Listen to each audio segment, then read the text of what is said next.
Hi everyone, this is Heidi from My Reading Life, here tonight to film a little review slash rant slash, I'm not really sure what this is, in conjunction with Sean the Book Maniac. Sean and I buddy read a book called The Natural Way of Things by Charlotte Wood, and it was a successful buddy read in that we both enjoyed talking about the book with each other, but it was not a successful buddy read in that we both disliked the book very much. So I'm going to talk to you about my thoughts and feelings about this book. I will give a little synopsis of what the book's about, and then I will talk about what I thought about it, and I will probably include spoilers. So if you plan to read The Natural Way of Things and you don't want to be spoiled, I will give an indication a little bit later on in this review, and you can, fast forward me and only watch Sean's portion, or, shut it off, or whatever you want to do. So anyway, The Natural Way of Things is a fiction book which is set in Australia. It's written, I think Charlotte Wood's an Australian author, and the premise of the book sounds really, really good.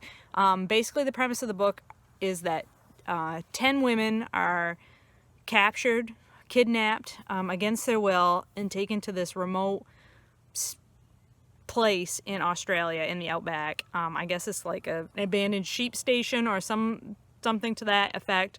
Anyway, they're imprisoned in this place with two young men as their jailers and one young woman who is like the nurse or whatever. And they are not told why they're there, and they're not told how long they're going to be kept there, and they're just, they're drugged and brought there, and they wake up, and here they are, they're captured, they're in this place. And that is pretty much all you know in the beginning. And so you're like with these women, like trying to figure out what the hell is going on. It seems that each of the women has committed some kind of, or has been, and I wouldn't say committed, I'm sorry, I shouldn't say that. Each of these women has been involved in some kind of sex scandal or some kind of thing having to do with sex that brings their morality into question. And so as the reader, you infer that that's why these women have been captured and sent to this place and are being treated so horribly, being tortured. The very first scene is of two of the women waking up from sedation in a room by themselves and having their heads shaved bald. So, it's not going to be good. These women are not going to be treated well. So that's the basic premise of this book, which I think is an awesome premise. And that's why I really wanted to read this book. However, from that point on, I had a lot of problems. So first of all, let me say what I liked about the book. It's short chapters. It's written very well. The narrative flows really well. It's compulsive. You want to keep reading. You want to know what's going on. You want to find out what's going to happen to these women. You really want to find out why these women have been put in this situation, who's behind it all, what's the context for why these women are in this place. So that's the good. The bad. And some of this is going to get into spoiler territory, so if you don't want to be spoiled for any more than that about this book, I would suggest you fast forward through the rest of me talking, because I'm probably going to tell you things that you don't want to know. But for the rest of you that want to be here, here we go. So these women, these 10 women, are placed together in this place. It's clear right from the beginning that, you can't escape because there's an electric fence all around the compound, so they can't get out. But even still, 10 women, if they bond together, could easily overtake these two men that are their captors. These two men who basically, one is called Bonser and one is called Teddy. Bonser is like this pimply face young man who clearly has never had a girlfriend, who clearly has a lot of resentment about this. He's like the guy on the internet who thinks he's entitled to have a girlfriend, and if girls don't talk to him or want to have sex with him, it's because they're bitches or they're sluts or whatever. He's that guy. And then Teddy, the other captor, is like this handsome, fit, athletic, gorgeous guy. And all the women are like, oh, Teddy, he's so handsome. Dude, he's your jailer. And Bonser has a stick that he fondles all the time.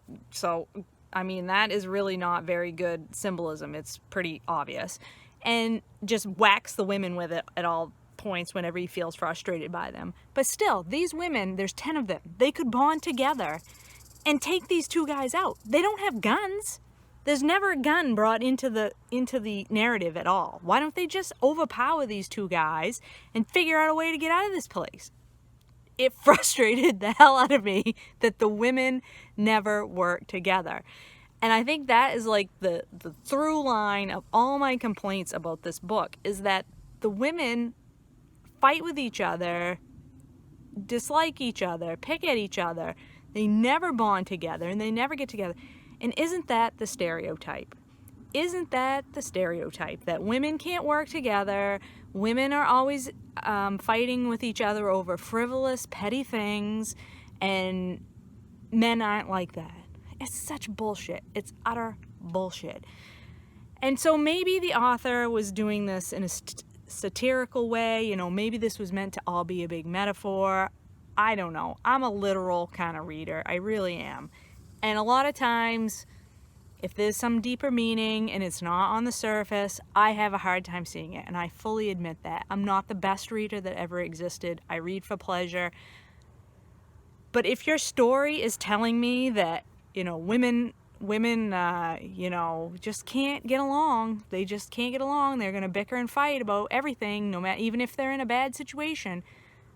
I'm going to call bullshit on that. I really am. So that's the thing, I guess, that bothers me about the most about this. And then you get all the way to the end. I mean, you never find out why these women have been put in this situation. You never find out who the captors are, like who are the people that put these women in this situation. You never find that out. And there's a scene at the very end where the women that are left are basically manipulated into sealing their own fate, which isn't a good fate, by a bag of beauty products. Really? A bag of beauty products? You've put me in a cage for some unknown period of time, but it's long period of time. It's months and months and months. You put me in a cage and you think you're going to distract me with some beauty cream and a hairbrush? No. Bullshit. I call bullshit on that. So, I don't know. You might like this book. I will tell you there's a hell of a lot of violence in it. There's a hell of a lot of gross scenes that seem to be just in there for grossness sake. Like, one of the main characters is named Yolanda. And Yolanda pretty much goes feral in this place. I guess she's going back to a natural state. She's going back to the wild. So she basically learns how to kill rabbits with a trap, which fine. I mean, women can be a trapper. That's not a big deal. But instead of just trapping the rabbits so that they have food to eat, no, she starts wearing the rabbit furs. She basically covers herself 100% in rabbit fur. And, I don't know, stops talking to the other women and then just takes off into the wilderness by herself at the end. I don't know. But there's all kinds of gross scenes with her and a rabbit that's given birth and her taking dead baby rabbits and putting them in places that they hadn't ought to be put. And why? Why? I just don't know. So, as you can see, I really didn't like this book. I didn't get on with it. I did finish the book. I didn't bail on it, even though I was quite frustrated with it throughout most of it, just because it wasn't telling me what I wanted to know. And I felt it was perpetuating a lot of stereotypes about women and women's behavior that I think is bullshit. And I don't particularly want to read about it. So that's my opinion, and it's only my opinion. I'm not saying it's everybody's opinion. I know a lot of people like this book, but for me, this book was just didn't do it for me. Just didn't work. So, Sean, I had a great time doing the buddy read with you. I hope the next book that we read together is a lot more successful, and I will talk to you later. Hey, well, I don't actually have too much to add to Heidi's hate review of this book, except to say that maybe I hated it even more. I bailed, but I think I read about 2/3 of it. And I got so disgusted by it that I just couldn't continue. I'm a big bailer, although I've got my bailing a little bit under control in this year, but I couldn't finish this one. It just made me want to puke, and I am not exaggerating. But I'm not going to regurgitate what Heidi said. I agree with her, and I'd rather that you heard it coming out of her mouth than mine. Puke, regurgitate, mouth. Because I just think it's more important to hear what a woman thinks than what a man thinks of this book. But I was disgusted by this. I mean, it's well written. It started out really good. But I just thought it was a petty, small, infuriating story. What was the point of this? I didn't really catch on until Heidi checked in with me after we had both read the first section, how low the level of security was at this quote-unquote prison where these 10 women were kept. And then I realized, yes, there's one baton. There's the electrified fence around the compound, but there's 3 captors, 2 men and a woman, and one freaking baton. And when I realized that and started section 2, by the halfway point of section 2, I couldn't stand it anymore. That these 10 women would not see that they could easily overpower. And not only was there only 3 captors, they were stupid, ridiculous people. It was like they were being guarded by the 3 Stooges. I'm serious. I mean, they just were stupid. So what is the message? I mean, I'm not a didactic reader, but it was just making me so angry. Why are you making me read a novel that's about misogyny and causing me to get angry with the captives? Because the captors were laughable, and it would have taken 10 minutes for them to overpower them, tie them up, kill them, whatever, dupe, and then they couldn't get out of the electrified fence, perhaps. Okay, but they could have stopped the violence. One baton, 10 women, and all the women wanted to talk about was gossip about each other, and like, what's the message? Yeah, so what Heidi said, and I'm not going to regurgitate it anymore, because I'm just going to get myself upset. There are other readings of this novel. Britta Bowler in particular thought it was a really great novel, and I'm going to link to her review for another perspective. She and I just simply disagree on this one. To me, this is, I compare this to dystopian novels I've read, and I'm not sure that this was a dystopia. It read like a realistic novel to me, with there was mildly dystopic elements. It seemed like there might have been some kind of pandemic, as I think Heidi said. There was a larger, mysterious, nefarious organization at work that was capturing these women and bringing them to the compound. Definitely. But once they got there, it was just the 3 people, and there was no reason that I could see. And if the message is that misogyny is such a globe, all-encompassing ideology that is instilled so deeply into women's brains that they can't use their brains to get out of a bad situation, or at least to make a bad situation better,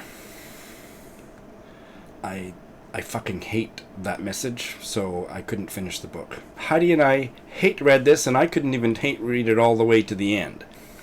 There was nothing natural about it. I'm not looking for a happy message. I loved The Handmaid's Tale, Blindness, Lord of the Flies.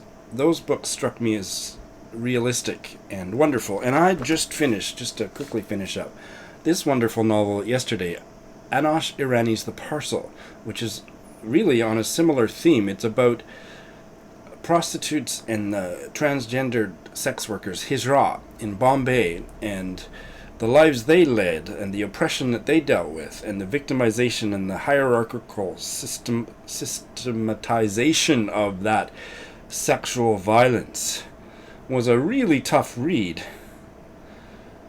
But there was also a glimmer of hope and agency, and it wasn't a particularly happy ending, but certainly not for everybody. But there was a tiny bit of hopefulness for at least one character.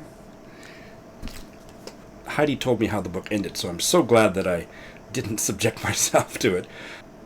So misogyny so bad that there's no hope for anybody. I mean, these were women that were living in modern times. This is the time of the internet and social media and stuff, you know. They were so oppressed that they couldn't put their heads together and put their hands together to at least try to save themselves. But instead they were led to their doom by perfume or facial masks. I fucking hated this book. I hope you have a better experience. Look forward to your comments below, and thanks for watching.